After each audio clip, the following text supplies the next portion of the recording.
Black lives do matter. All lives do matter. Someone would probably choose to argue this point with me.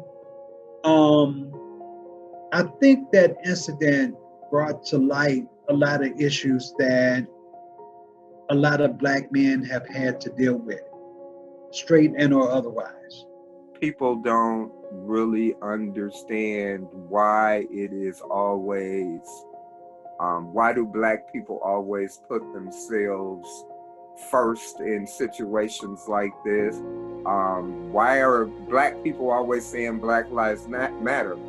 People don't understand oppressions and the African American experience from its inception to the world in the United States and the slavery, all of that, everything that came from slavery and after is an oppression for African American people. As an unintended consequence, it's sort of raised an awareness within the broader community pretty much around the world, especially here in this country, with regards to the treatment of others by a group of folks who consider themselves the majority.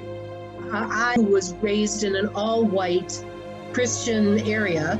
I really didn't know any people of color until I started college.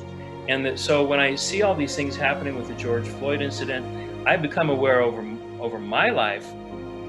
I think that, of course, the two movements are very different. I don't want to liken the two movements, but I think that when you're in one or the other, you tend to have a lot more open eyes about the another movement. It just opened up a lot of eyes about mistreatment. And I think the George Floyd incident just kind of raised the issue of the fact that, you know, somebody have to stand up and take a leadership role in the community and give it some guidance and give it some direction.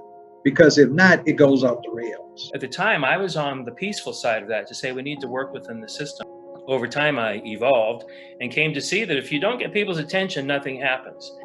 So it's important, but I don't see where we're actually going to get what we want, because we don't know what we want. We want police to not profile us, yada, yada, yada. So I don't see us really going anywhere with this Black Lives Matter.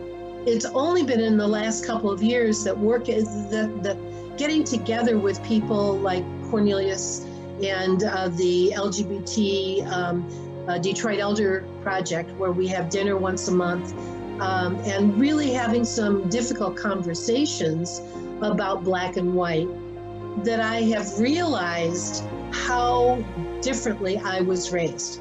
Just like listening to sexual harassment victims and rape victims, we need to believe them. We need to hear what they're saying and to believe them.